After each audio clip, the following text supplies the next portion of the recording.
তো ছোটবেলায় খরগোশ আর কচ্ছপের গল্প শুনেছি,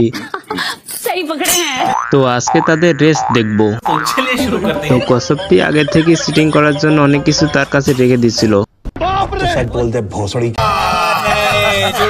তো খরগোশটি মাঝপথে গিয়ে কচ্ছপের জন্য চিঠি পাঠাইছে। তো কচ্ছপটি চিট করে তার কাছে রকেট লাগাইছে। তো এইভাবেই কচ্ছপটা রকেটের গতিতে চলে যাচ্ছে খরগোশকে হারানোর জন্য। লাল করে দেবো, নোংরামি লাল করে দেবো। কচ্ছপটিকে থামতে বলে খরগোশটি সেই জোরে চলে যাচ্ছে দৌড়িয়ে। এই বলে কচ্ছপটিকে গালি দিচ্ছে খরগোশটি।